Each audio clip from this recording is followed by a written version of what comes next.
Hey, what's going on, guys? It's Tommy here from JumpBoost. Welcome to episode 3 of JumpBoost Sports.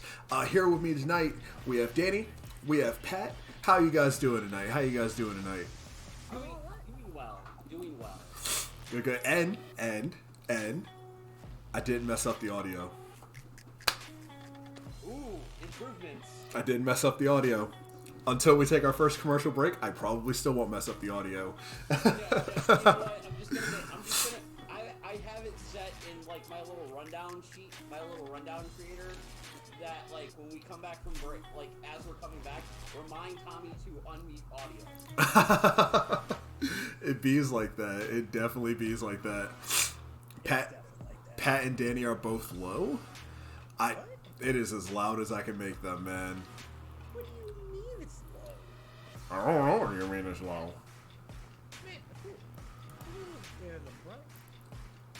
It's your brother. I don't know. You tell me. He needs to turn up his phone or something.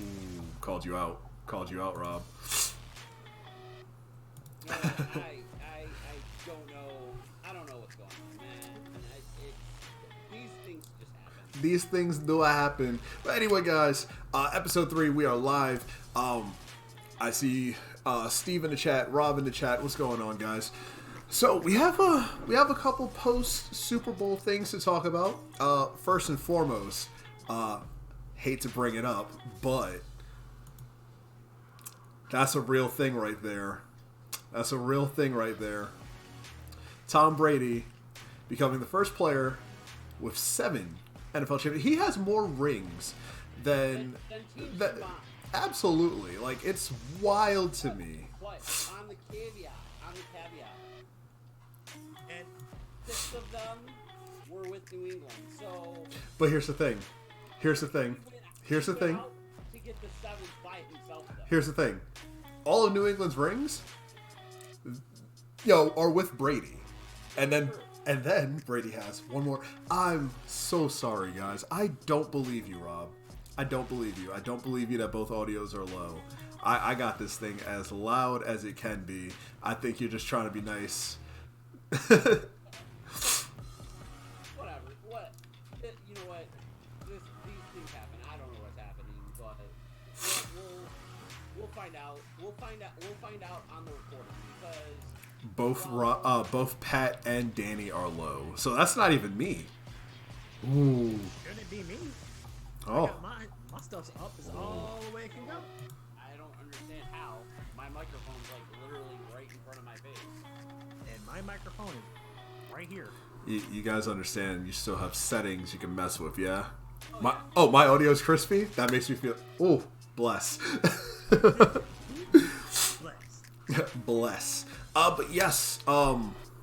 With Tom Brady, winning his 7th Super Bowl. Do you guys think he stays around for another? I mean, he is still signed. He has what, 2 more years? I believe so.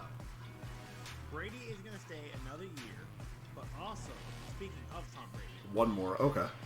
my man is in hot water after coming to the Buccaneer celebration party, lit off his mother ass. His mother ass. Trying to keep it somewhere. And then on top of that as well, from taking the Super Bowl trophy and chucking it from one place to another. My man's in hot water right now, so it's kind of 50-50 Tom terrific right now. Adrian Armour says 1 more. He's going to restructure, though. I can absolutely see that. And also, does Tom Brady get in trouble, or does trouble getting Tom Brady? Let's just be real. What are they going to do? I feel like they go hand in hand. Tom, you can't do that. Yeah, but I got you guys a win. I got you guys a ring. Okay. Well, the thing with Tom Brady is, you know what? The argument is done and over with about who's the greatest quarterback of all time. Brady, hands down, will go down as number 1 until someone decides to come along, win multiple Super Bowls, break all these records, so on and so forth. The thing is going into this next season, though, a lot of NFL teams are looking to potentially renegotiate contracts or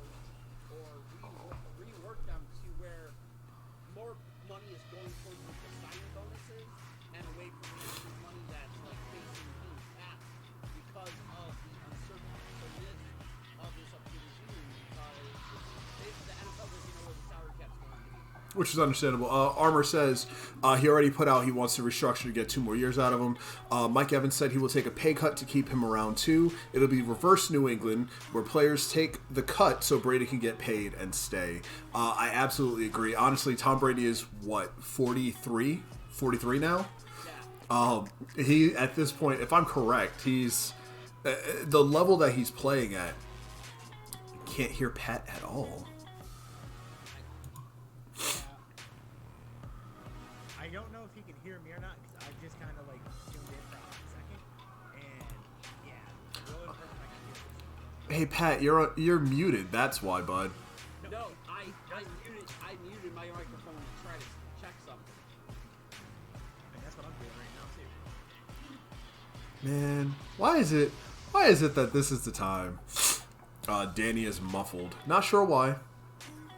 It could be the glasses. The glasses could be it. Oh, now I can hear you better, Danny. You know what? I don't know. It's fine. It's fine. We'll work it out. So yeah, honestly, I do see the reverse New England thing happening. I do see that being the case, and I also see them picking up more pieces. I can truly see them going after top talent in a draft, which we'll touch on a little bit later, including some free agency news. Danny, I know you have a report for that, but before we even get to that, let's talk some trade news. Let's talk some trade news. So first, Danny, I know this is going to affect you personally. I hate everything where we're going with this. Hate everything right now. So the rumor is right now, Carson Wentz to the Indianapolis Colts. And if I could find the exact article. From what I heard, it's Carson Wentz to the Colts for 2 second-round draft picks and a conditional later-round pick, and I'm over here sick twisted. Yeah, and the Colts have said that they are willing to add more to the package to compensate for not giving up a first round pick. Ooh, Ertz may be going with him.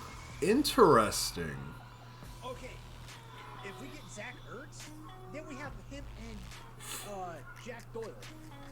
So that gives us 2 deadly tight ends on top of the receiving core that we have, which we'll get into receiving core from the Indianapolis Colts when we get to a free agency talk here in just a few minutes. Well, that's the thing. There was multiple reports saying that the Eagles are looking to potentially save money because of the salary cap and everything.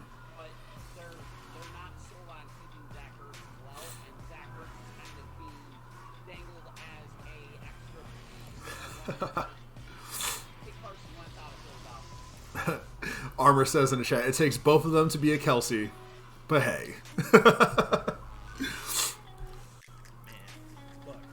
I've said it before, and I'll say it again.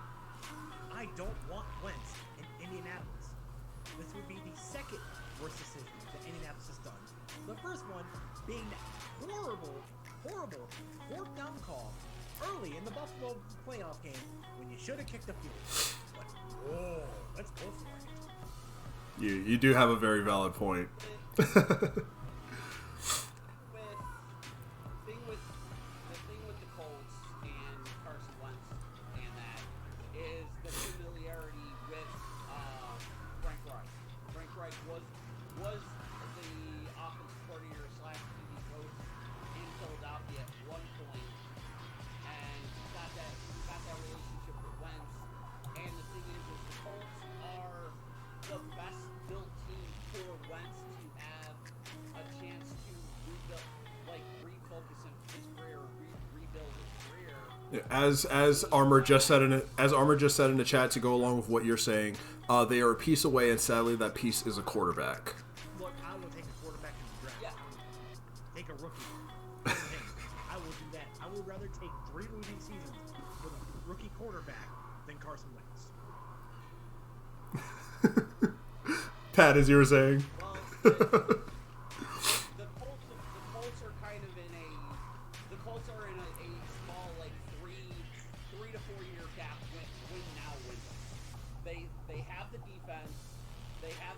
on offense with the running game and the wide receiving core. They just need a quarterback. It was Phillip. Had they signed Phillip Rivers and drafted a quarterback last year in the draft to kind of and had Rivers serve as the stopgap for a year, maybe. Looking at you, Tyrod Taylor. Looking at you. Yeah, but the Colts are now like, yo, if we can get somebody on the level of Carson Wentz who has won before, they can make it work. And if it takes the Colts offering up extra picks and even taking on a tight end like Zach Ertz, then so be it, because they're in the AFC South. Two, they're in the conference with the Chiefs. They're in the conference with the Chiefs, with the Bills, with the Steelers, with high-powered AFC teams. They have to find a quarterback that's going to be able to game manage and move the offense and allow that defense to put them in positions to win. Carson Wentz can do that. So, just even mentioning quarterbacks in positions to win. Armor says in the chat, the Colts should attack Seattle and get Russell while he's trying to get out.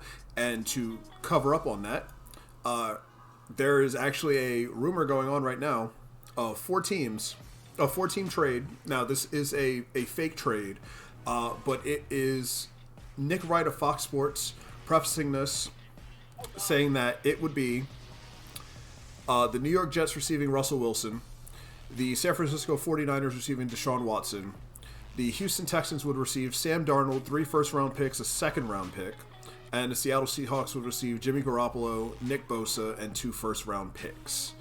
Now, the likeliness of this trade ever happening is slim to none. What are you guys' thoughts on that possible 4-team trade? What do you think? Chat, also... said it was Nick Wright, correct? Yes, a Fox, yes. That man, okay. I'm gonna pull on the hometown part hero type cap now. Nick Wright can get you away. He can just leave. Like, he angers me with everything he says. Just go away. All right, back to being bipartisan and bipartisan. The man is off his rocker. Like that, as wild as that trade is, there's so much more in that trade component that, yeah, okay, Wilson, Darnold, Garoppolo, Watson, you got Bosa, and then all the draft picks and everything. You got to also look at the salary implications of that, because this is the thing. Every general manager, every front office is looking towards the salary cap, because right now there's not a definite number that salary cap's going to be at. So in that trade, yes, the 49ers are unloading dead money in Bosa and Garoppolo. Seahawks are unloading dead money in Wilson. Texas with Watson. Jets with Darnold. The Jets are in the best position to do that because the Jets right now are going into the offseason with like $100 million in the cap. Oh yeah. But the thing is right now, up until you're probably not going to get a definite cap number until close to when the new year begins in the NFL, which is, I believe, March 7th. Free agency starts on St. Patrick's Day this year, so March 17th. So it's probably going to be a couple of days before, and from what I've been reading, what I've been hearing, you're looking at that number being closer to 175, 180 than the 190 that a lot of people think a lot of people are trying to plan it to be. Okay. Armor says in the chat, Nick Wright is high. He thinks this is the NBA all of a sudden. And this is coming from a Chiefs fan. I could never see that happening. I cannot disagree. This coming from a Browns fan. I feel like if the Browns were involved in this trade in any way, shape, or form, they'd be insane. Now, granted, getting a bona fide star like Watson or Wilson is a game changer for whatever team it is. But, and I'm speaking as a Cleveland fan, saying if the Browns are involved in this, we just created our franchise quarterback. Our quarterback just took our team to the playoffs for the first time in 18 years. We don't give that up. Just like they're still talking about trading OBJ and Baker like we talked about last week. It's insane. It's insane for a lot of these teams. I think Sam Darnold is not in the best position to grow as a New York Jet. So maybe a trade for him would be the best case scenario. But as far as like some of this other stuff, like Garoppolo and Bosa going, I don't know, man. I don't know. I feel like San Francisco has not been the same since Alex Smith left. I don't see San Francisco taking the hit of almost $20 million in dead cap between Garoppolo and Bosa. Like I don't see that. And the thing is that this is just wild. Nick Wright, the same guy, like a week and a half ago, talked about how the Buffalo Bills should trade Josh Allen straight up for Deshaun Watson. Like, to roll off the comment, Stambino, Nick Wright thinks the NFL is the NBA right all of a sudden it's not. And this is the thing. It's like one of those situations where, once again, all it comes down to is what that salary cap is going to be in March. A month from now, when we find out what that salary cap number is going to be, because the thing is, you're going to see a lot of players that are free agents that would technically get crazy money deals from random teams that can afford it. You're not going to get this year. Yep. You're not going to get this. Armor says in the chat, Wilson to the Colts would make the most sense. That is their piece. But I don't know if they have the pieces to give up to still sell it on Wilson, which makes a lot of sense. And speaking of free agency, one of the biggest news breaks to come of this sports week, that would be J.J. Watt asking for and receiving his release from the Houston Texans. I don't know what's in the water in Houston. I don't know what this new management is thinking. I don't know what they're doing wrong that is making so many players unhappy to the point that they want to leave. But it is truthfully a problem. They are looking like the 2002 inaugural season team, in my opinion, as far as their operations are going. Guys, what do you think? Look, man, as a Colts fan, I'm all for it. You want to get rid of your team? Do it. By all means. Be the bottom of the barrel of the freaking division again until whenever y'all want to rebuild. By all means, wherever J.J. Watt's going to go, he's going to be a stud. Wherever Deshaun Watson goes, stud. Point blank, period. You got rid of DeAndre Hopkins last season, and now at the end of this season, you're getting rid of your best quarterback and your one of your best defensive players? Nah, dog. I'm out too. Okay, nothing against J.J. Watt. J.J. Watt will go down as one of the best pass rushers of all time, guaranteed. But over the past 8 games, J.J. Watt has only played in 48 of them.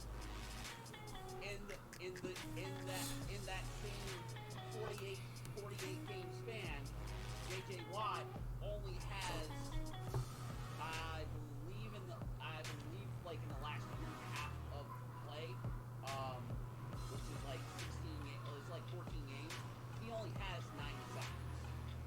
So while J.J. Watt at one point was a disruptive force on the defensive line, and he still can be that disruptive force, you're not. Some of the reason him is for Texas, for the Texans trying to ease up cap space because of the cap hell that they're in, and maybe get something out of somebody behind it. Like if they're going bottom of the barrel, yes, then Deshaun Watson's going to get traded at some point. I can see it. The thing with J.J. Watt is right now there are 3 teams that are on the open market that haven't actually Oh, we'll talk about that in a second. But my question now is this a tank season for the Houston Texans? Absolutely. Okay. At this point, yes. At this point, yes. Like, you're better off. You're better off finding the best deal possible for Deshaun Watson and ensuring that you do get a quarterback back, somebody that maybe you can build with, instead of hey, we're just gonna put in quarterback X and hope for the best. Okay. Armor says, yes, full tank, but what's hard is, what are you tanking for? That is a very valid point. We will talk about this in a second, but he does predict JJ to Tampa or Indianapolis. That would be interesting to see. Steve says there has to be a set. Oh. I promise you I'm not. My settings have not changed since last week as far as that goes.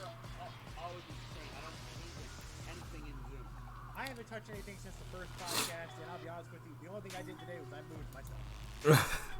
Yeah, the settings are exactly the same, bud. So I don't know what the issue is here, because everything else is fine. Nothing has changed. I don't know. I don't know. Technology hates us all. But moving on from releases, we're looking towards the future. Trevor Lawrence had his pro day, his personal pro day. But I will say, when the Chiefs signed T-Sizzle last year, that was very surprising, but I see the Colts doing the same thing. It's a possibility. So yeah, we're looking towards the future. Trevor Lawrence did have his pro day this past week. You can take a look at some footage here. He had his personal pro day at Clemson ahead of when the traditional pro day would be, for good reason nonetheless. So it was reported that Trevor Lawrence would be having shoulder surgery on his non-throwing arm. Yeah, he has a torn labrum in his non-throwing arm. It was discovered after he left Clemson. Yeah, so right now it is reporting him to be out from 4 to 6 weeks. 4 to 6 weeks? Yes. Yes? Did I read that correctly? I heard 4 to 6 months. It's actually 5 to 6 months. 5 to 6 months. Yeah, 5 to 6 months, which at this point in time. Oh yeah, there it is. Okay, yeah, 5 to 6 months. It's gonna be back in time to once training, actual legit training camps happen, if they do happen this year. But he's going to miss a lot of the rookie training camp, the OTA, the voluntary stuff that a lot of rookies tend to attend to get a feel with their team and everything. And then this also puts into question even his draft status. Some people have said this may affect his draft status just a little bit. Yeah, that was my next question, was does this affect his draft stock?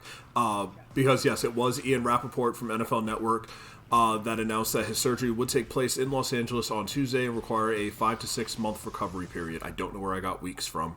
But it was actually Jacksonville Jaguars head coach Urban Meyer, which, as we know, the Jacksonville Jaguars do have the first overall draft pick in the draft this year. Urban Meyer had told him to get surgery. He had 3 choices. You can wait until the March 11th pro day, but now your recovery is getting near August because it's 5 to 6 month injury, which obviously we saw Lawrence through this past Friday, so ahead of everything. The second choice, you cannot throw. He's probably a good enough player. He could have just said, I'm not doing it, and him and his agent would have just worked something out. Or a third choice, why don't you just go grab a ball and throw for a little bit, which he did with that pro day. So, yes, as I asked, does it affect his draft stock? What do you guys think happens in the draft? Do you think that the Jets now have an opportunity to grab him at number 2 if they really wanted to, and then use him as fodder? So, here's how I look at it. With this kind of injury that he has, shoulder surgery, yeah, it may be on his non-throwing, but still, it's going to take its toll on him. With the draft being not that far away, we're probably a couple months out from the draft, he's going to miss the draft. Do I believe that's going to hurt his stock? Absolutely. Because is the guy, the number one spotlight guy. Everybody was looking at when you were going through his last year in college, when you were going in through the championship games. This was the guy everybody was looking at, saying, this is who's going to go number one. This was also the guy who said on Twitter, I am not going to the Jets. I will not go to the draft if it is the Jets. And is it the Jets? And now he's going in. But now, here's the thing. Does Coach Urban Meyer and the Jacksonville Jaguars really take the risk of taking him up front at number one? Or was this all part of the Jets' master plan to get the Jaguars to go to bait Trevor Lawrence into a false sense of security to destroy the kid's career going into the NFL? Wow. Okay, this is the thing. I think it hurts his stock a little bit because, like I said, he's not going to be there for the rookie training camp. He's not gonna be there. Do you think he falls? Do you think he falls out of the top 5? No, not at all. I don't think he falls out of the top 5. I don't see him going number 1 because I still think Urban Meyer is going to end up taking Justin Fields because of the familiarity with Ohio State. Justin Fields knows the type of offense Urban Meyer wants to run. Trevor Lawrence comes from a spread offense. I don't think Lawrence, as good as Lawrence is, I don't think he'd be able to work in an Urban Meyer system. So, yeah, both you and Rob have said that over the last few weeks, that Justin Fields is probably going to be the number 1 overall draft pick based off of his history, his relationship with Urban Meyer. Yeah, and the thing is then you're going to see.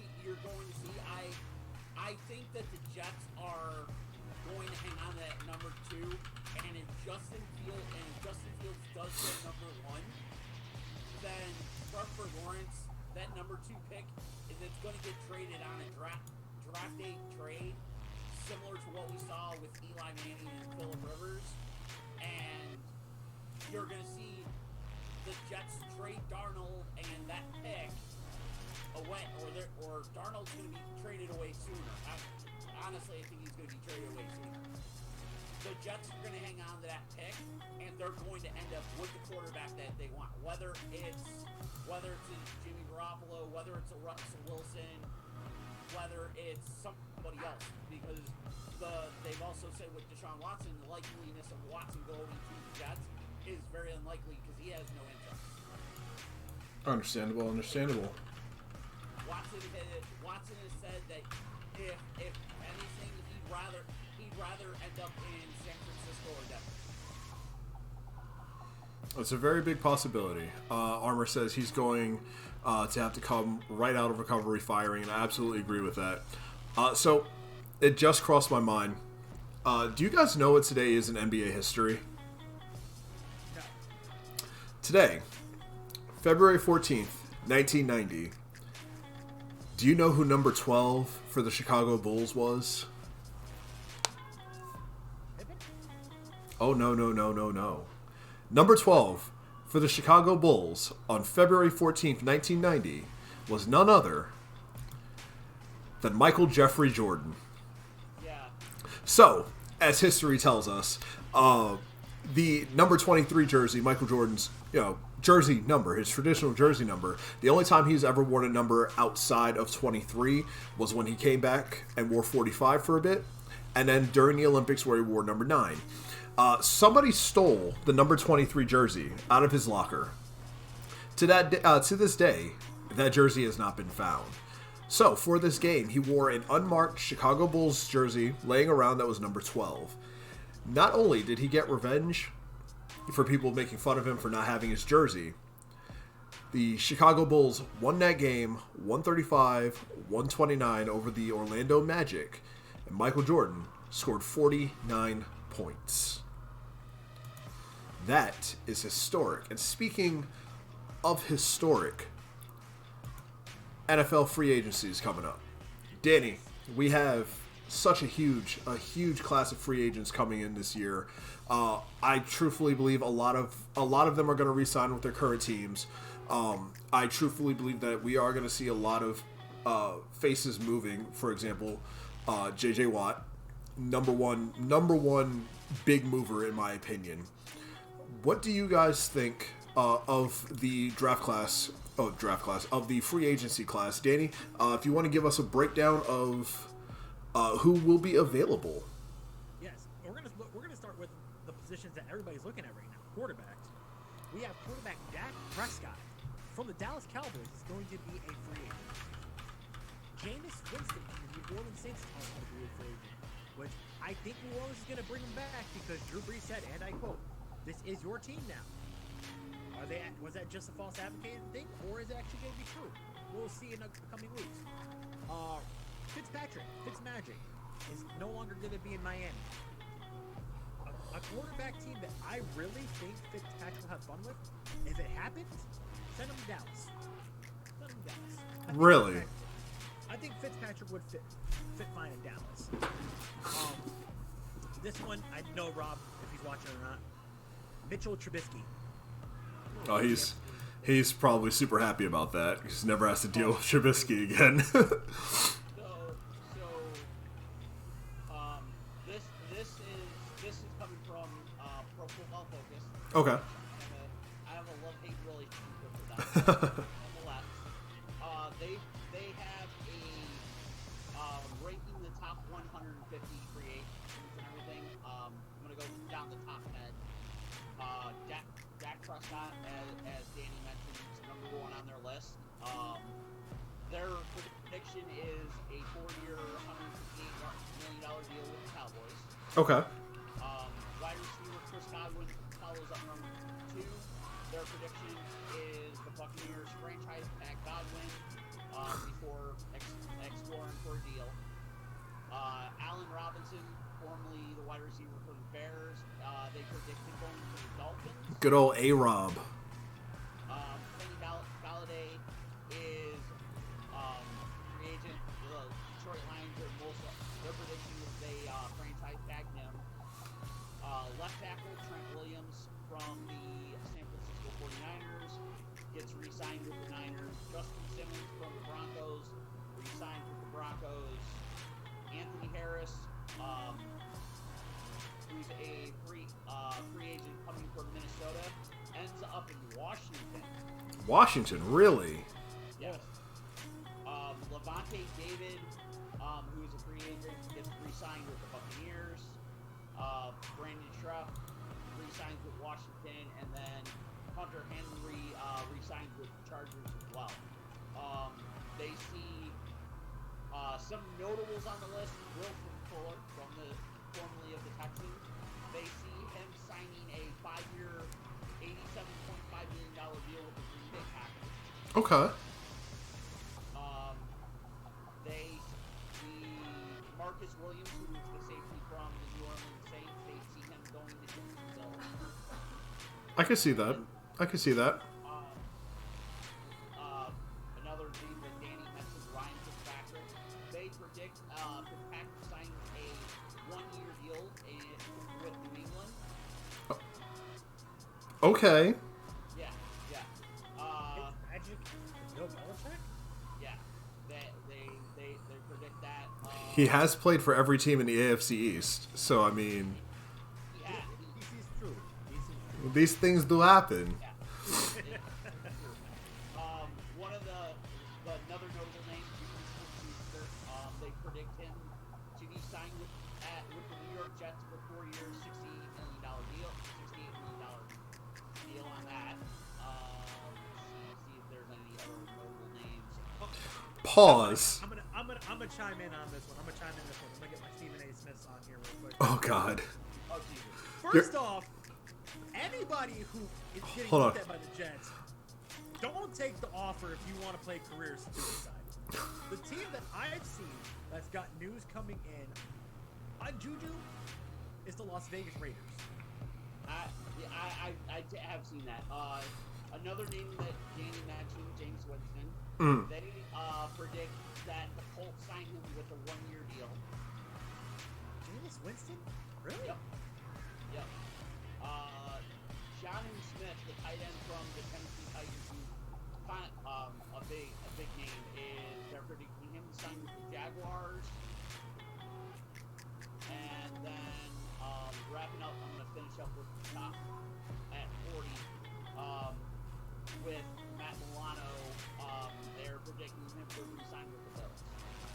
Okay, Matt Milano re-signing with the Bills, fantastic. Armor says the Chiefs are going to take A-Rob. There's some real noise around Fitz to New England. Winston is staying in New Orleans with or without Breeze. I cannot disagree with that. One of the interesting things on this list is they have the Dolphins signing Aaron Jones from the Packers. I guess they're going to be keeping Tua around. That's Yes. like it. This list of 150 top 150, some of their predictions are a little wild. Some of these free agents. Yeah, like I was saying though, like the NFL is the Wild West this year. Let's just be real. Yeah, especially with the salary cap implications. Oh yeah. So, Danny, do you have any thoughts? Yes. Touching on what you guys are talking about with where everybody's going. The biggest one I'm looking in with the free agency right now. I want to see where Juju is. He going to go to Las Vegas, or is Pittsburgh really going to try to bring him back, or maybe he's going to pull a score. Maybe he's going to go somewhere else. Another notable free agent that I know I'm going to keep my eyes on is T.Y. Hilton. The Colts are not going to bring back T.Y. Hilton this year. Okay. I'm upset about that personally, but we have younger receivers. We got Michael Pittman Jr. We got Inman. We got Pascal. I know there's a few other people on our team that I know can do well with us. So it's a bittersweet thing. I would love to see him. Hopefully, gets wherever he goes, he has a lot of success. As long as it's not in the AFC side. I do see Will Fuller no longer going to be a Houston Texan. That's going to be an interesting thing where he's going. Obviously, seeing everybody's running out of Houston. I'm going from the water down there. Which was earlier. There's a whole lot of news going on, especially with free agency. Pat talked about most of them. I got a few of them in there. We definitely have a lot of things going on with the football world, and coming into the draft, we are going to be seeing a lot of things. I absolutely agree. Armor says in the chat, my dream trade is McCole Hardman, 2 picks to the Colts for Quentin Nelson and a low pick. Colts need a wide receiver with the speed, and we need the protection, but it would never happen. He is a Chiefs fan. So, honestly, one thing we did not talk about, at least to an extent, where does J.J. Watt end up this season? Do you think he ends up in Pittsburgh with his brothers? Do you think another team ends up catching his eye? So, the thing with J.J. Watt is J.J. Watt wants to play for a contender.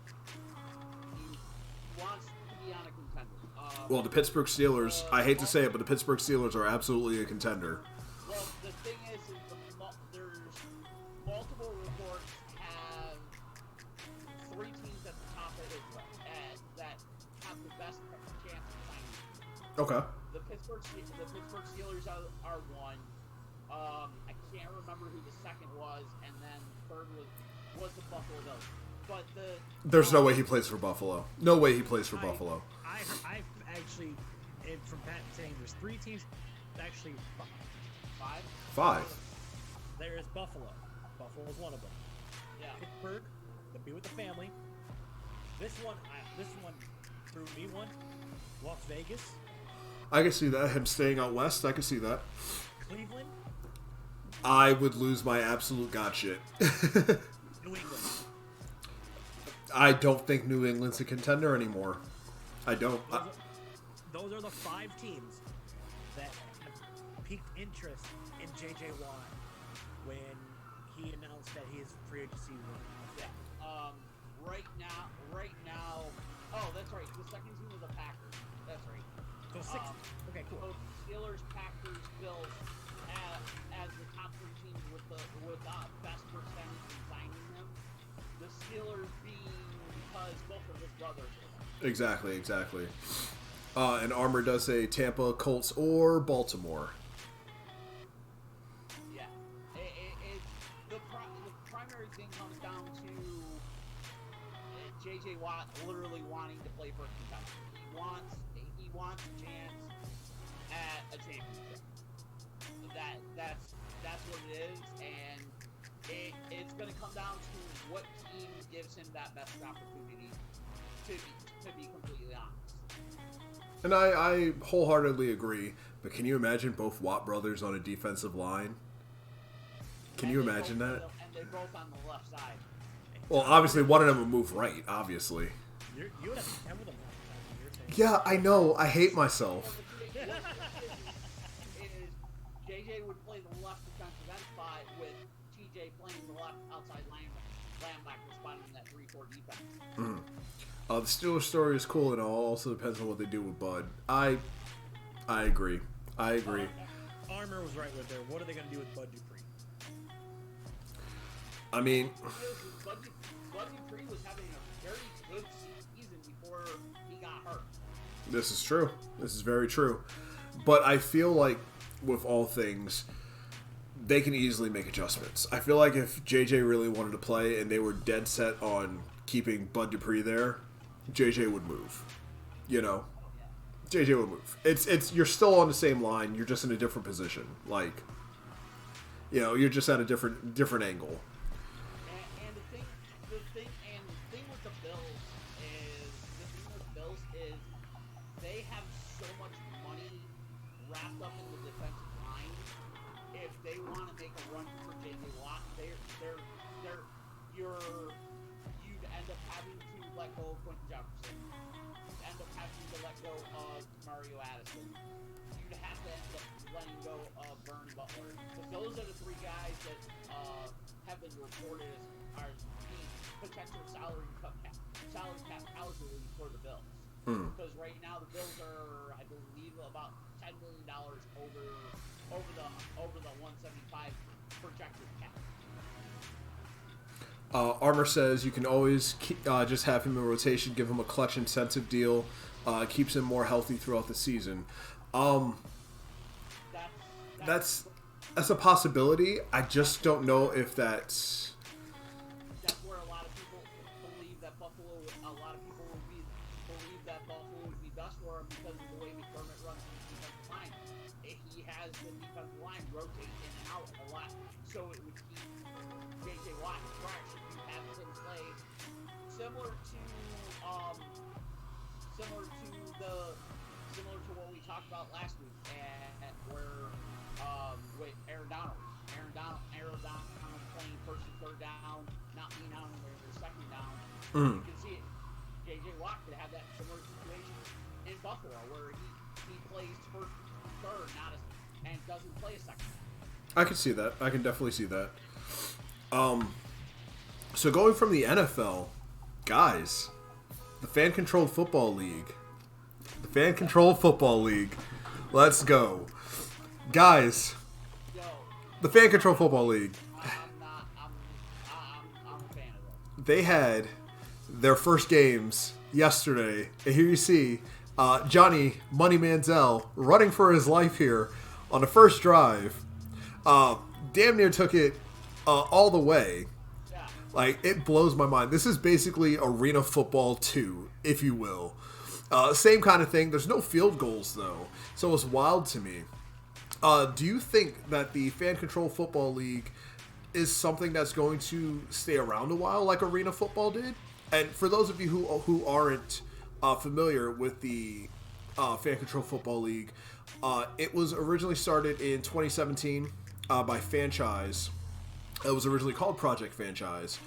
And it was created initially to be for the Indoor Football League in 2017 before they pulled both of their teams, the Salt Lake Screaming Eagles and the Colorado Crush, out of the Indoor Football League. In 2020, they had rebranded, became FCF, had signed Johnny Manziel and DeAndre Francois as their first two quarterbacks. And then this past January 2021, last month, the first season was announced to be played at the Infinite Energy Arena in Duluth, Georgia, which the arena was then turned into a film stage with screens and lights to enhance viewer experience, similar to what the NBA did with the 2020 bubble. So there's a few celebrities, and I say a few lightly, There's a lot of big names that are involved in this league as owners. So the Beasts are owned by Marshawn Lynch, Mike Tyson, AEW star Miro, and Renee Montgomery. The Glacier Boys are owned by Richard Sherman, Quavo of Migos, and Destroying. The Wild Aces are owned by Greg Miller, Austin Eckler, Jack Settleman, and the Zappers are owned by Trevor May, Bob Menery, and Ronnie Singh. Their schedule is, if I'm correct, they have a 4-team, I want to say 8-game schedule. 1, 2, 3. Yeah, I'm looking at the website right now, which is interesting because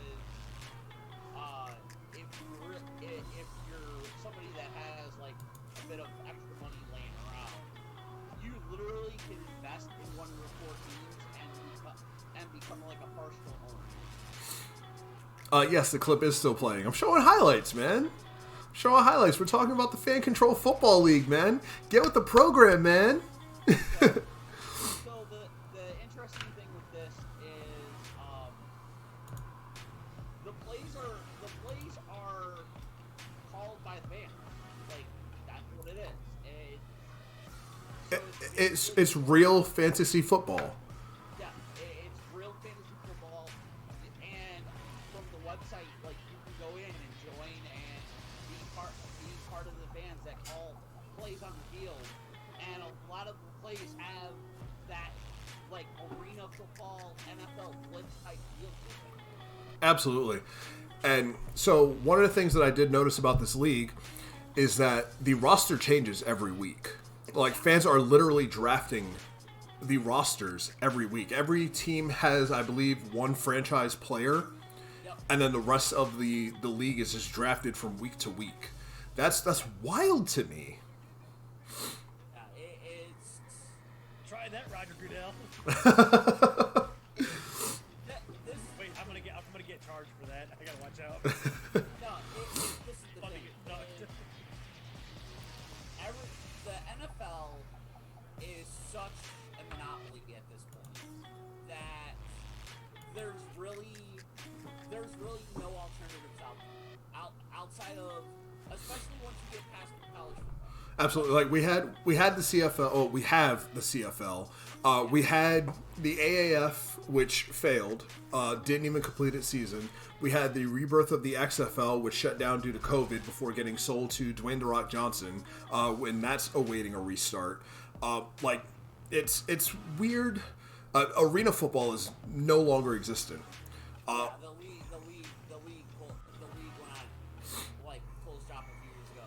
But the thing is football is one of those sports that Americans just want all the time, and there's so many players that play football, and after that initial 4 years of college, unless you get drafted in the NFL, there's really nowhere for you to go. This is true. So you have this option now with the FCF where you can go in and you can play, and it's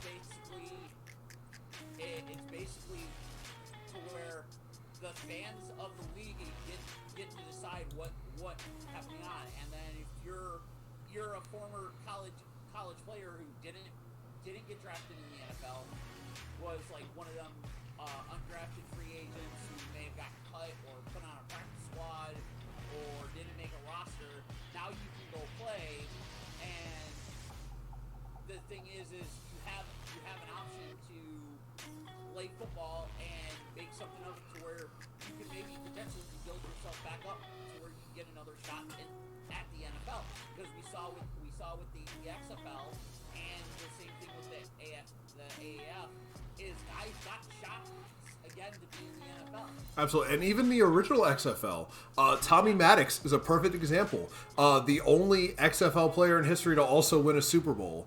Literally, he led the Los Angeles Extremes in $1 million game, won the championship game, and then won a Super Bowl with the Pittsburgh Steelers. You have guys like He Hate Me, became an NFL star.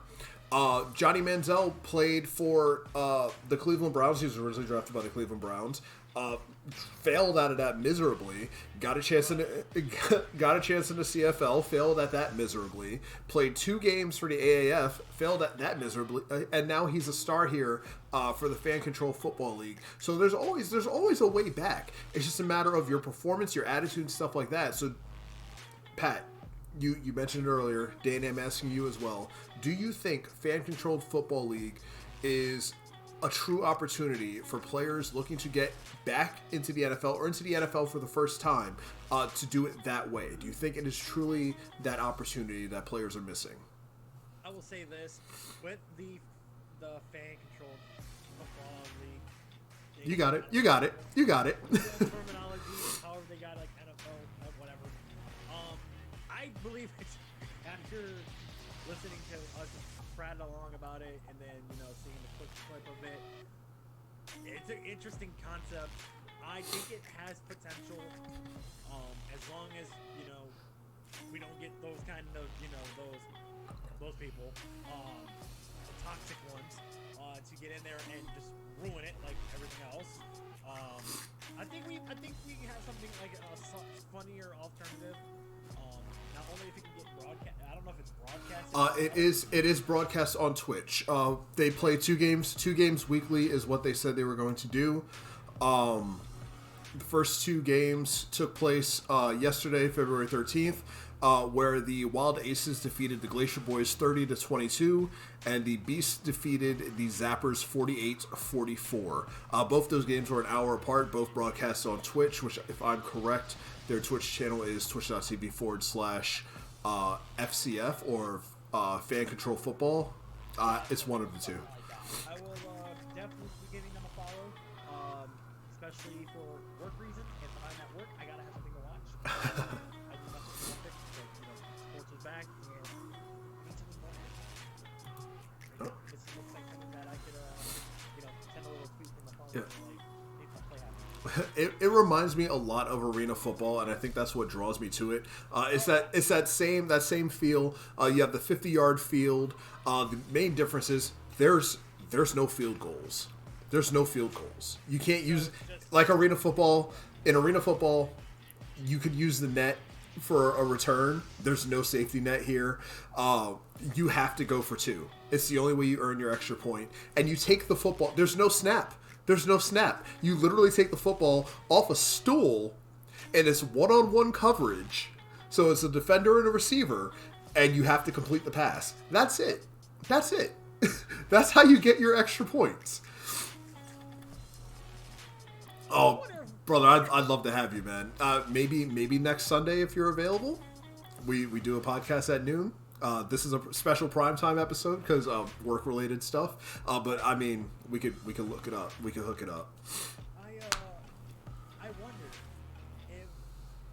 what would happen if somebody's like trying to go and sack the quarterback, and that stool in the way, they like hurdle the stool too. So the stool, the stool is only involved during the extra point. There's a full O-line and D-line. During actual plays, which I don't know if it showed it during the clip I was showing because I was clicking through, but Johnny Manziel actually did get sacked during that game. So sacks are real. Penalty. Also, nothing changed for him. No. So the upcoming games will be next week. It will be on February the 20th. Game 1 we'll see the Beast take on the Wild Aces. Game 2 we'll see the Zappers versus the Glacier Boys at 8 p.m. and 9 p.m. Eastern Standard Time, respectively. 5 p.m., 6 p.m. On the West Coast. So there's only 4 teams? There are only 4 teams. It's a 3-week season, a 1-week playoff game, 1-week playoff week, and then the championship game. So for something so small, it has a potential of being so good. So right now the season is scheduled to go from February 13th to March 27th. March 27th being the championship game. Well, I'm all for it. It gives me something else to watch. I'm ready to watch the first game. The interesting thing is only 4 teams, as we mentioned. They made on their website, there's a thing called the playoffs and bonuses let the fans decide. Okay. So there's a thing, they're like, oh, there's a few different ways you can do it. Keep it simple, 1 versus 4, 2 versus 3, winners beat the championship, or give bias to the top seed, meaning 3, 4 seed, with the winner taking 2 and then 1. And then they went the real interesting route to actually give the fans of the top seed power to pick who they want as their opponent. So the team that finishes as the top seed, their fans will vote to pick their opponent. Interesting. So the worst team could end up playing the best team in the playoffs, and then we could get a major upset. I think the interesting thing about that, not to cut you off, I think the interesting thing about that is the fact that they are drafting the team every week. So who's to say that, one star player doesn't get shafted from the championship, even though they were the best player in that league?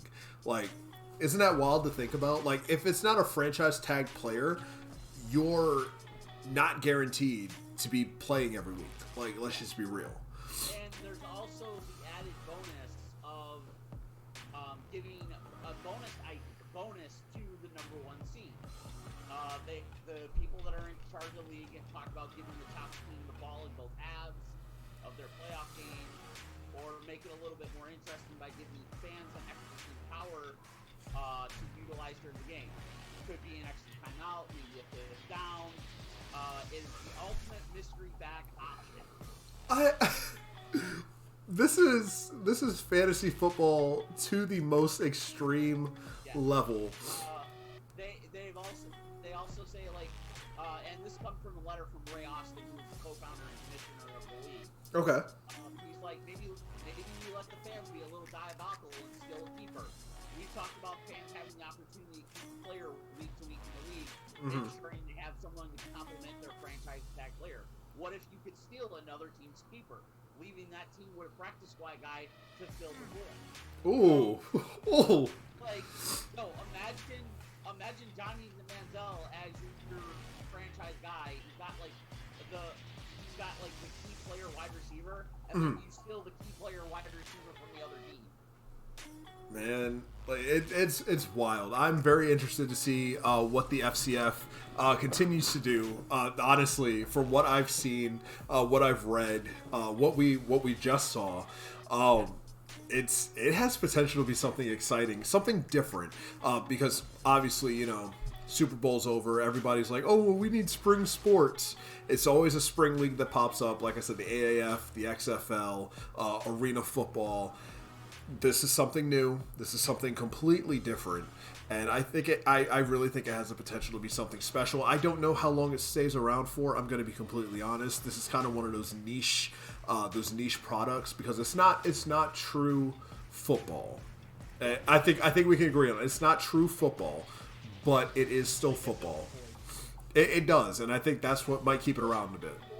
It fills the void for football fans who don't have an interest in the smaller condensed seasons of the NBA or the NHL or MLB. Do you think that this is a sport, a league that gets in DraftKings or something like that, some kind of sports betting kind of site, if it's not already? Oh, absolutely. I could absolutely see maybe not DraftKings, but maybe like FanDuel or something like that. I could see that. Rob, I hope you're listening. This is your opportunity. Do what you do. Like, honestly, I could see the way FanDuel runs, where they constantly have everything like on a daily basis, and games where you can set like lineups and rosters and everything through all 4 of the major sports. I honestly could see them like putting together like a 3 or 4 man team for fan control football. Okay. So you did mention MLB earlier, just a little while ago, actually. We actually have the opening day games set for Major League Baseball. which, if I'm correct, is set to start on March 17th, or is it April 17th?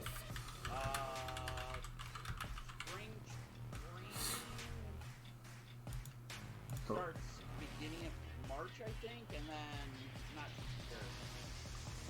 Yeah, if I am correct, it is. Don't quote me. So, yeah, they're planning.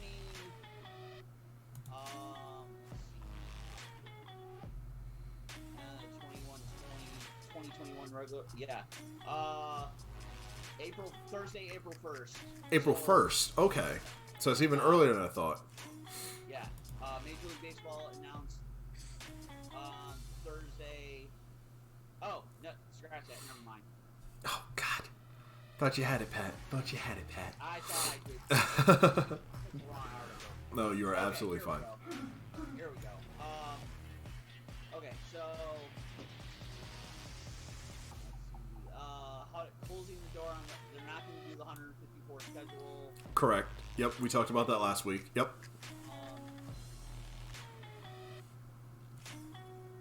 Yeah, I know they released like the spring training schedule, and it looks like it was going from like the end of near the end of February to like maybe middle of March.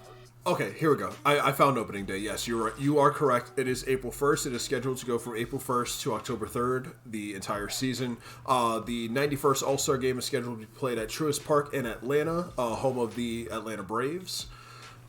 This will be the final season for the Cleveland Indians, as far as being the Cleveland Indians. Yeah, as far as being the Cleveland Indians, they will no longer. They will most likely be they will most likely be the Cleveland Spiders come next year. Me personally, I'm hoping for the Cleveland Owl Bears, but So yes. when I saw the Cleveland Owl Bears as one of the potential things, I was like, yo, that You can't sell merch like that. That's not a marketable thing. it totally is. But the opening day games are the Toronto, possibly Buffalo Blue Jays, playing the New York Yankees. So you get Vladimir Guerrero Jr. facing off against Aaron Judge. That game will be 1:05 Eastern Standard Time on ESPN. All these games are on ESPN. We also have the defending world champion Los Angeles Dodgers facing the Nolan Arenado-less Colorado Rockies at 4:10 Eastern Standard Time. We have. I want to talk. Oh, hold on. At 7:09 Eastern Standard Time, we have the New York Mets taking on the Washington Nationals, and at 10:05 Eastern Standard Time, we have the Chicago White Sox taking on Mike Trout and the Los Angeles Angels of Anaheim. Pat, go ahead. Okay. Blue Jays Yankees, fantastic.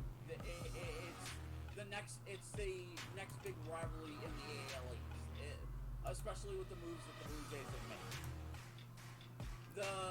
The White Sox versus the Angels, you got a very young White Sox team, very loaded with talent, versus the Angels team. They're getting Ohtani back. You have Mike Trout.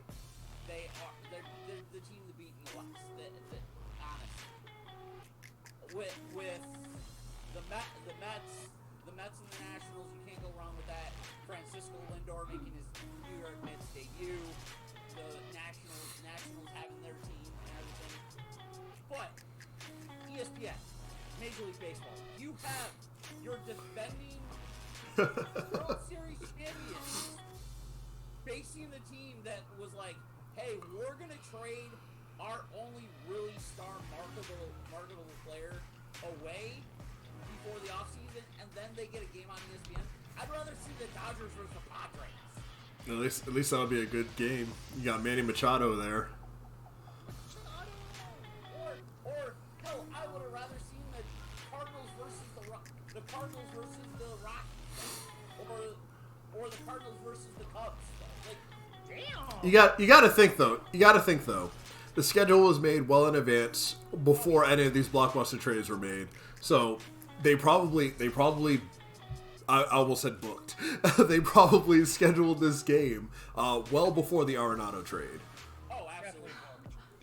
Definitely booked. Who booked this? So, speaking of Major League Baseball, these come from ProBaseballSource.com. We have a couple projections as far as the season will go. So they have, in the AL East, the Yankees going 97-65, winning the AL East, followed by the Rays, the Blue Jays, the Red Sox with a losing season at 80-82, and then the Baltimore Orioles at 66-96, kind of continuing the trend that the Orioles have been down. In the AL Central, they have the Minnesota Twins winning the division at 91-71. They have the Cleveland Indians at 86-76. The Chicago White Sox at 83-79. The Kansas City Royals at 71-91, and the Detroit Tigers at 67-95, bottoming out at the AL Central. In the AL West, they have the Astros returning to glory at 93-69, winning the AL West, followed by the Los Angeles Angels at 87-75. The Oakland A's going 80-82, the Seattle Mariners going 70-92, and the Texas Rangers going 67-95 in the AL West. Thoughts on the AL West? Oh, thoughts on the American League in general, rather. You know what? I think they're not wrong with their projections. They're not wrong. As bad as the AL East is going to be the team to beat, the division to beat. You're going to have the Yankees. If the Yankees can stay healthy and they get production from everyone on a steady basis, the Yankees are going to be a team that are going to be there. The Blue Jays are going to be there because of the lineup changes stage. The Red Sox and Rays will be there. They'll be coming up and whatever. With the AL Central is the Twins division of leagues. Cleveland at this point is essentially they've stripped it down. They've stripped it down outside of handful of players. They did pick up Eddie Rosario on free agency for a 1-year deal to try to help the outfield. The Tigers are the Tigers. The White Sox are up and coming, but the White Sox still don't have really a bullpen behind their rotation. The AL West is kind of always up for grabs. You don't know what's going to happen, and there's rumors that James Paxton is returning to the Mariners to help that rotation. So honestly, prediction-wise, you're looking at the Yankees, the Twins. I'm thinking the Angels are going to be there in the West, and then you're probably going to end up with the Athletics and the Blue Jays as your wild card. Okay. So now, moving on to the National League, we have... this one blows my mind. But they have the New York Mets at 96-66, winning the NL East, followed by the Washington Nationals at 85-77, the Philadelphia Phillies at 83-79, the Atlanta Braves at 82-80, and the Miami Marlins at 68-94. In the NL Central, they have the Milwaukee Brewers at 89-73, winning the NL Central. The Chicago Cubs at 85-77, coming in second, followed by the St. Louis Cardinals at 81-81. They have the Cincinnati Reds at 79-83, and then they have the Pittsburgh Pirates at 61-101. Wow. In the NL West, they have the reigning champions at 103-59, winning the division. Followed by the San Diego Padres at 96-66, the Arizona Diamondbacks at 79-83, the San Francisco Giants at 75-87, and the Nolan Arenado-less Colorado Rockies bottoming out at 60-102. They think at this point the Rockies will have the worst record in Major League Baseball this upcoming season. I believe it. You believe it? You know what? Honestly, I also expect that the Rockies are going to end up trading Trevor Story at Really? And try to get the prospect and try to start to rebuild. Mm-hmm. Because right now, as far as the NL West goes, it's other teams with the Dodgers and the Padres and the Dodgers are going to be the team they're going to run that division for the next 5 years. Plain and simple. Okay. I don't see the Dodgers winning the division. I think honestly the Padres get the division this year. They've made that pitching staff, and yes, Trevor Bauer signed with the Dodgers, and it's power pitching versus power pitching essentially. But I think that the Padres have more of a complete offense than the Dodgers do, and they have a younger offense than the Dodgers do. Okay. In the West, in the Central, it's the Cardinals division, plain and simple. I can 1,000% agree with that. It doesn't matter. It doesn't matter who else is there. The Brewers are challenged. The Cubs are challenged. The Pirates will be there, but it's the Cardinals division to lose, and I don't think they're going to lose it. They have two of the top premier corner defensive and offensive ball players in the league now, in Goldschmidt and Arenado. And then in the East, as much The as I Mets. want to say, Oh my God. Your prediction of the Mets is wild. It's still the Braves division. You can't disrespect what the Braves have done. And it's a three with the NL East. It's a 3-horse race because I think the Mets are going to be there because now you give them Francisco Lindor, which shores up their shortstop position, puts an offense back in that lineup. You also have Cookie Carrasco, who is a very solid starter on that rotation. It's a process. So honestly, you could see this is a year that you could see two teams coming out of the wild card out of one division, and that being the NL East. I can see that. You have the Braves. You have the division winner between the Braves, the Nats, and the Mets, and the other two get the wild card spot. Because the thing is, if they win enough games against, say, the Dodgers or the Padres, and when that wild card season comes down, that record against each other, or that in division record or in conference record or whatever, that's going to come into play. So if you're one of them two teams in the East and you've won a decent amount of games between against the Dodgers and Padres, you have a shot to be like, hey, two wildcard teams are coming from that same division. Absolutely. But Absolutely. You're going to have the Mets. You're going to have the Mets. You're going to have the Braves. You're going to have the Nats.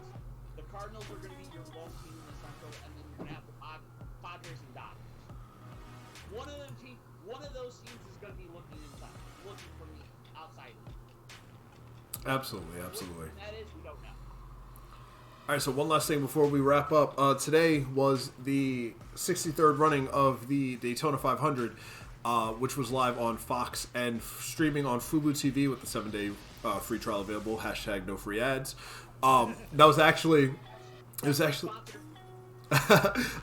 actually delayed after a crash on lap 15. As you know, the Daytona 500 is 200 laps.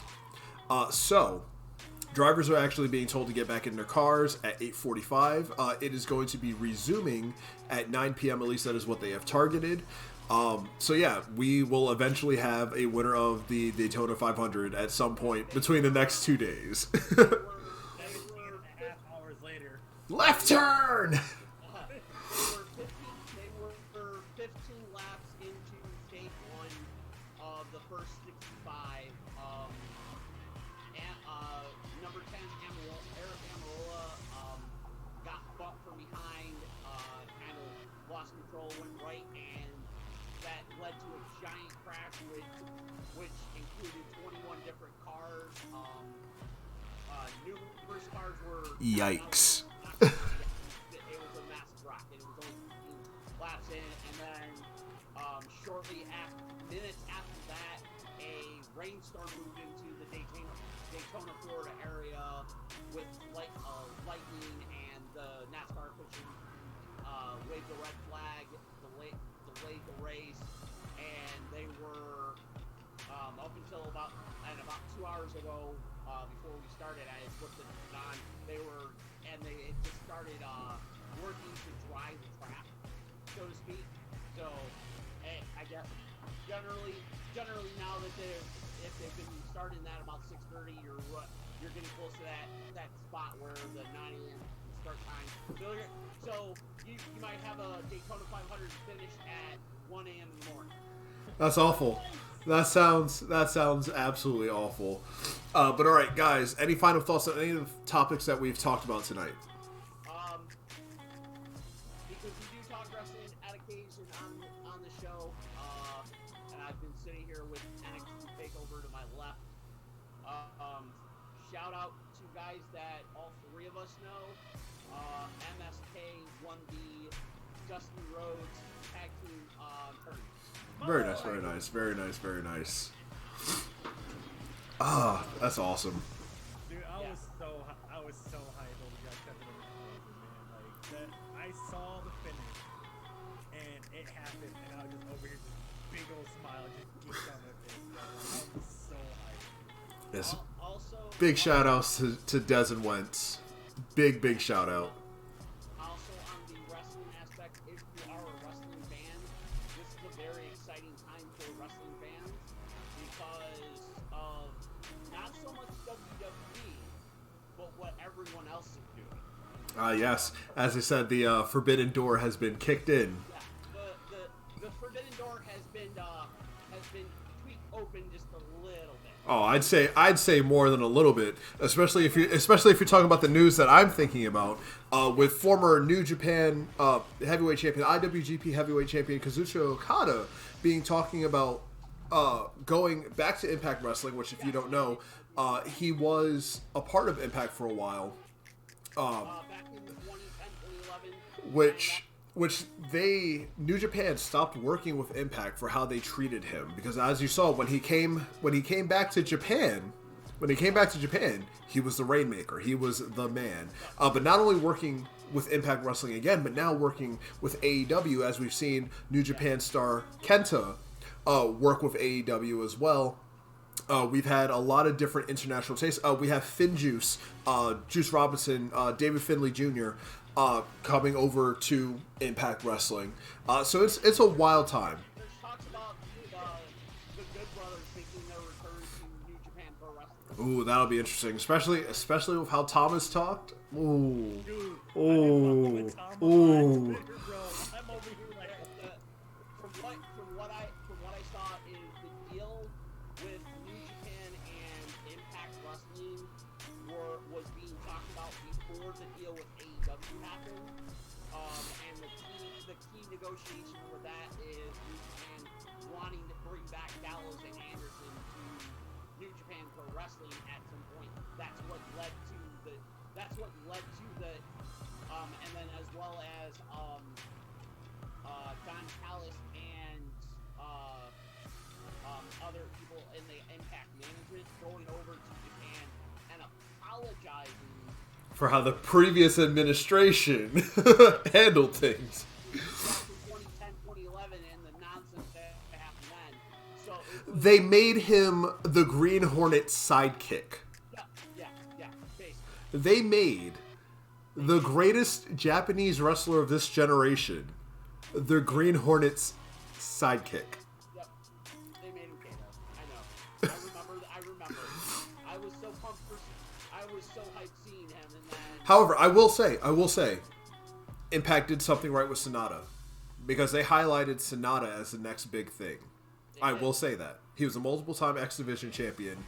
They pushed him to the moon, but clearly Impact didn't know who Japan really wanted as their big star. yeah. Oh yeah, absolutely.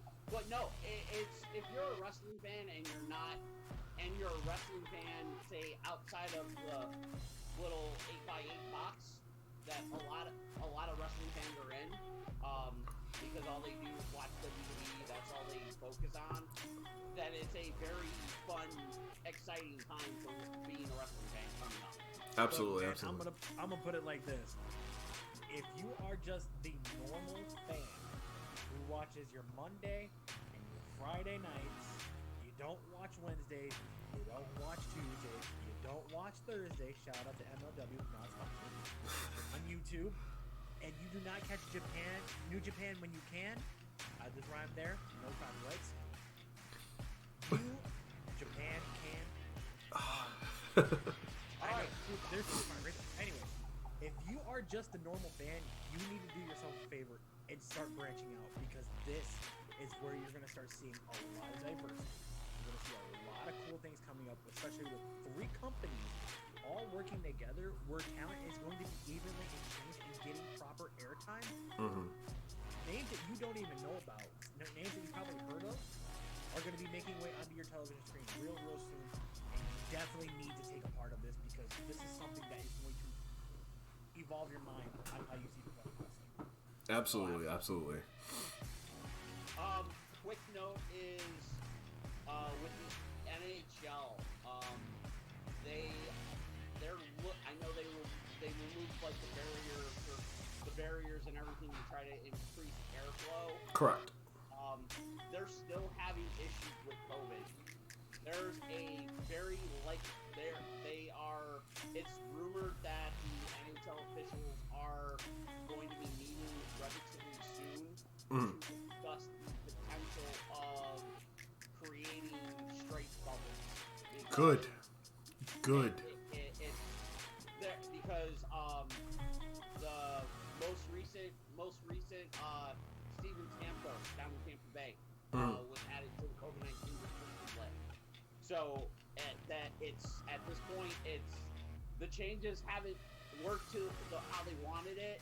There's rumors right now that you're probably going to have bubbles. Like, you're going to have the Canadian teams are fine because they're playing themselves there in Canada. Right. But the American teams, you're potentially going to end up with like a bigger size version of the NBA plan, where you're going to have 3 to 6 cities serving as bubble cities. And ironically, from what I've read, they're looking at Buffalo to be one of them because of all the improvements that Pagula Entertainment and Sports have done in the downtown area with the hotels and everything down there. Hate that. 1,000% hate that. I'm just going because they have the extra rink. They have the extra rinks and We live here. I know. Go here! Don't bring it here. We live here. One hockey team is enough, and they're already bad. It looks like, from what I've seen,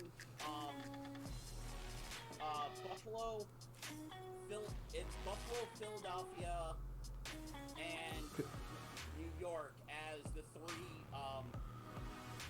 three spot, and New York's kind of on the fence with it. Yeah, no shit. Yeah. So But here's the thing: you have 3 options as far as New York is going, and I'm including the New Jersey Devils because Newark is literally 15 minutes. Yeah. So, like, you have Long Island, you have the Garden, you have the Prudential Center. I'm just saying, Yeah. move that shit to Long Island. Nobody cares about the Islanders. Yeah, the 4 spots on the East Coast right now are Philly, Buffalo, Boston, and New York, New Jersey. One of the 2. They're not sure. The West is they're looking at the West as Anaheim. One of the California teams. It'll probably be Anaheim or San Jose because let's be real, no other teams play in those arenas. Yeah, Anaheim, San Jose, but that's the thing. They're looking at arenas where only one team plays in them. That's what they're looking at. And then the central, like the Midwest Central, you're gonna be Detroit, Chicago, Dallas, where like only one team plays. But the problem with that though is Dallas, Chicago, Detroit, they all have an NBA team. Yes. Yeah. So that's. They're looking at the bigger cities, but they also might like go St. Louis. You might see St. Louis. You might see Nashville. You might see other teams where they only have one team. One tenant, yeah. It's one tenant, but it's like I said, it's all rumored and speculation right now. But give it another. If by the middle of March they're still having COVID-19 situations, they might just say, "All right, let's finish up Canceling the season, go right back into the bubble like they did at the end of 2020. Let's finish up the season, bubble, playoffs, done." Yeah, I can absolutely see that being what they do. I think that would be best case scenario. I truthfully don't understand why, with nothing really changing as far as the pandemic goes, I don't understand why these sports leagues have tried starting regularly. We saw how well the bubble worked for the NBA. We saw how well the bubble worked for the NHL. I don't understand why they tried to start regularly. I think that's why I'm so anti Major League Baseball and how they're doing things. I think it is going to cause a major issue. I think the NBA doing the regular season the way they're doing it is a major issue. I had a major issue with the NFL doing it. We saw games being postponed and moved. It's mind-blowing.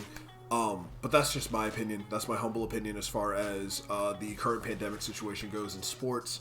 Of course, this all goes on a day-to-day basis. So what we're saying tonight might not be relative tomorrow morning. It could be different tomorrow when we wake up. But if there's any other last thoughts, honestly, we've been rocking for an hour and a half. Obviously, it was a little different this week. We usually have our fourth. We usually start at noon. We usually have a lot more news. But with just three of us, we're making do with the news that we have. A lot of things got shifted around. But Some ungodly reason we had some weird technical. that's. They didn't want us to go prime time. They told us stick to noon. Stick to noon. Stick to your afternoon slot. It's your time block, kids. We tried it. We tried. You know what? Adult life gets in the way of things. I promised a weekly podcast, and this is what we're doing. Damn it! This is true. Listen, we promised it would be weekly. It's still weekly. It may not be right at noon, but it's still on Sunday, and it still will be released tonight.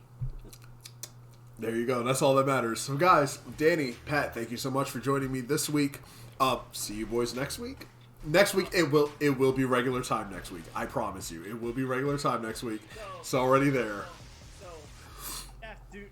Jose, we will see you next week Sunday. Same JumpBoost time, same JumpBoost channel. Absolutely. Oh, regular JumpBoost time, regular JumpBoost channel. Yeah. Like regular scheduled time frame. Get staff to be announced. Stop it.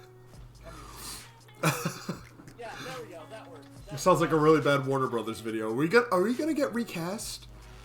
Are they gonna do an extended cut of us? Cards have been changed. Oh, I better not get nipples on my suit. I better not get nipples on my suit. Oh, damn it. I better not get paired up with some junk. Damn it, Clooney. You know what? We already got one member with the mohawk that can be flaxed out. So Great, so we have Harvey Dent. Fantastic. Scary face. Harvey face. You mean to tell me if I press this button, it'll explode? Well, at least we know who's to blame for the technical difficulties. Oh, wow. Dakelberg.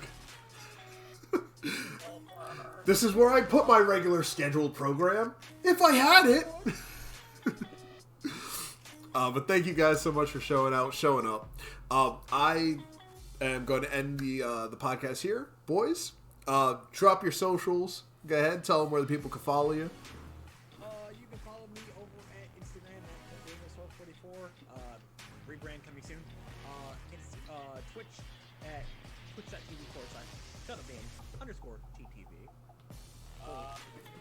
And then everywhere, franchise 83. Oh. There we go. There we go. Now you're good. And you can also follow me at Twitter at CodeDaniel1287. Rebrand. Well, please let me know so I can fix the little ticker that's there. Look, man, just start advertising my Twitch channel. Help me out. Oh my God. My social medias are not right. Hey, man, if you need a good shirt, go over to ericemmonot.com.